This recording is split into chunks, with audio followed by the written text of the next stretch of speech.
900 or something, and then adaptive dynamics is 1,000, and that is worth it. I would definitely go for that. Nice little tail out action there. Really a fun, fast, balanced, playful, refined, mature, tech-tastic, good value. That's the other thing, is so 64 grand for this XFR Sport is terrific value. Has almost all those options except the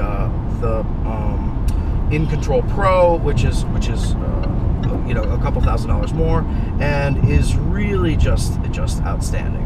So versus the XF35T or XF35T versus XFS, the XFS has a much nicer sounding exhaust note and 40 extra horsepower. So the XFS makes 380 versus this car's 340, and but it's not that much quicker. They're both available in all-wheel drive, and they come in with official sprint times of 5.2 seconds for the XF35T rear-wheel drive and 5.1 seconds for the XFS rear-wheel drive.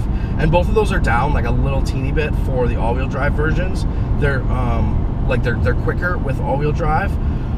But overall, I mean, they're all like 5-second heroes. I mean, these are fast cars. The supercharger is sort of always on power.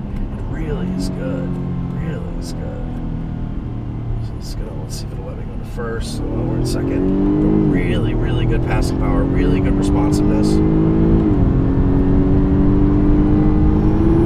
Without the exhaust note, you do get a little bit of sense of like, you know, a little bit of wind up from the supercharger, but it sort of enhances the mood and enhances the experience, and is not detrimental or loud like the previous generation belt-driven superchargers were. I mean, this thing is just pure, flawless luxury sports sedan. I mean, really, it defies the cliche-ness of luxury sports sedan as a description, because it is so fucking good. Sorry to curse. Oh, it's so great. This Jag is awesome. I really don't want to give it back. It puts the 535i and the A6 in stark relief, because I really like those cars too. Obviously, like they're really good, but they got nothing on this. I mean, this is my 100% recommendation. So turn around.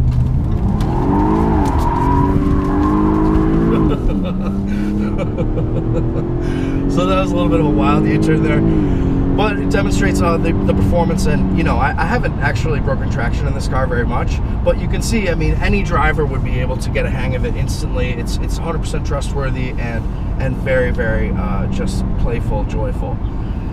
Oh, I can't think of any other adjectives. So back to the value point. So 64K, you know, is a big investment for anybody picking a new car.